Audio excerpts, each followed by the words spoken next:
Everyone, we are here with Guy Busick, James Vanderbilt. They are the gentlemen behind the script for Scream 6, and that's arriving to digital and Paramount Plus on April 25th, Blu-ray July 11th. Gentlemen, how are you? Great. How are Really you? well. Thanks. I'm great. Okay, so can you give me just a quick summary of Scream 6? Yeah, Scream Six takes. I'll go. Scream Six is please. one takes place 1 year later, after Scream Five, where Sam, Tara, Chad, and Mindy have all moved to New York City for the younger ones to attend college to kind of recover from what happened, and in a shocking twist, possibly Ghostface has followed them. Well, because when one needs to get away for R&R, one thinks New York City. Absolutely, they pulled a Um, geographic. I believe. so actually, I love New York.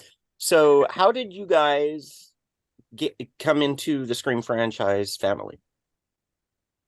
We had I the company Project X, which has produced Scream 5 and Scream 6, and we have a relationship with Spyglass. Gary Barber has known my partners William Sherrick and Paul Neinstein for 30 years. And so when Gary was sort of setting up his company and deciding kind of what to do, we raised our hands for Scream and just said, this is something we've loved. I've been a lifelong fan of it.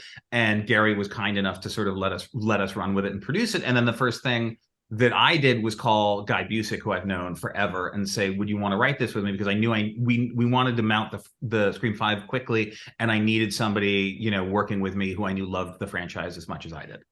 Yeah, Yeah, that's an they're old-timer definitely. phone call. I happened to actually be in New York when I got that phone call from Jamie, and I thought it was probably bad news about one of our projects that Project X was producing that I had written, and I was like, oh no, which one fell apart? So I didn't pick up, and then I was like, oh, I should probably just call him back and find out what's going on. And my wife and I were there for our 10-year wedding anniversary, and so Oh, we were hailing a congrats. cab, and I just called him from the street corner and was like, okay, what's the bad news? And he's like, do you want to write Scream 5 with me? And I was like, what? So it was a wonderful, Direct quote. life-changing moment for me. And then we celebrated the rest of the night, my wife and I, in That's New York. amazing. Yeah.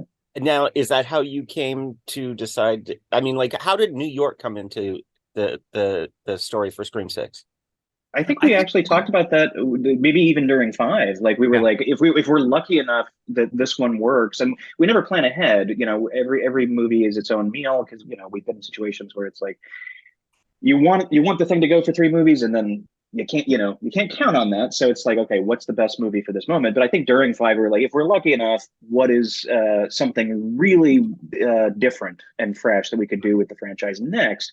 And I think a big city came up, and specifically New York, because of the many set pieces you could put there. The subway, the verticality, falling from a great height, the bodega, all those things that are in the movie. We just kind of thought like, we haven't seen this before, so it was really about, as fans, how can we sort of make ourselves excited about it and feel like we haven't seen this yet.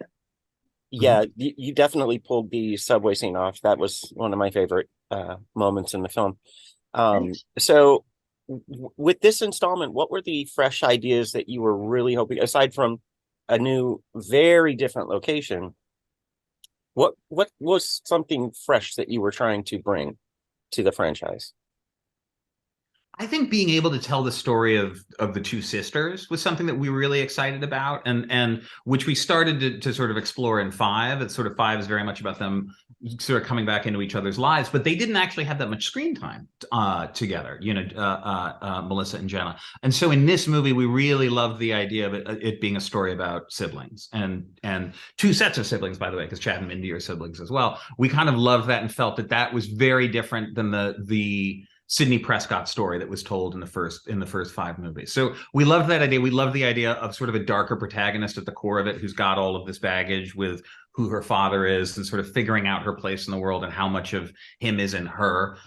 We felt that was really, really interesting. And then we loved we loved bringing back, Hayden Panettiere's fan favorite Kirby Reed from Scream 4. That was something was really exciting for us as fans. So it's sort of all of those things working together, and then doing it in New York and being able to sort of invert the idea of what a normal horror movie sequence is, where usually you're alone with the killer and you're trying to get to public and you're trying to get to, lit safety where other people are, and you'll be safe if you do that. And in this movie, the exact opposite is true. There is no safety for you in the bodega. There's no safety for you in a crowded train car full of people. Like it is very sort of we felt that was a very interesting kind of take on a horror movie.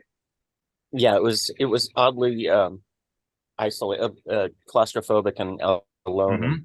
Mm-hmm. So did Kevin Williamson have any say on the direction of the film, Oh or yeah. was he just like, go? No, Kevin is wonderful. He's incredibly encouraging. Like he's very much like he was really happy with Five, and we had a great working relationship with him. So on this, he was just like, what do you guys want to do? So what we do is we go in and we pitch Kevin sort of the whole idea, and then he gives his thoughts and notes. And he was really excited about the idea of doing this in New York. And he was like, he also was like, you guys know, like horror movies in New York usually don't work, right? He was just like, be careful because Jason Takes Manhattan didn't quite work. So just and didn't set the world on fire. Yeah, it didn't set that. So he was very much like, I think it's a really great idea, but you want to, and he's so good with character and scares and stuff like that. So he was in our corner for all of this, and has been so incredibly supportive throughout both of the movies. That's awesome. What were some of his best bits of direction, aside from be careful about New York? I'm trying to think. Well, listen, I think the best bit of direction he gave us was actually on Scream 5, when we were talking about what happens to Dewey. And I remember him looking at us and going, you can never forget, these are slasher movies. People die. And it was like this giving permission to do this thing to a character that he created, and sort of him allowing, him sort of going, no, don't second guess this idea. It's a good idea, was, I think, the bit of direction he gave us. Excellent. So, well, will there be a Scream 7? I who's to say right now? There's sort of nothing to talk about yet, but I will say we've had such a ball making these movies. I've talked a lot. Yeah. Sorry, Guy. No. Coffee's kicked in. Where do you think we'd take it next? I don't know. The moon, I think. No, it's Scream space. Scream in space. There's an amazing fan-made poster of Ghostface in an astronaut. I don't know who did it. Oh yeah, I think I saw that. Yeah, it's incredible. I mean, Jason went to space, right? And Jason did. I mean, Tyrese went to space with Ludacris and Fast 9. I mean, it can be done. Yeah. I'm not hating this spitball that. Well, gentlemen, thank you so much for taking the time. Our pleasure. I hope to be able to speak to you again. And that'd be great. Yeah, best of luck on future unnamed sequels. Scream 6 comes again to digital and Paramount Plus April 25th, and Blu-ray July 11th. Thank you so much for taking the time, gentlemen. Thanks, Norm. Thank you. All right, man. Nice to meet Bye. you. Take care.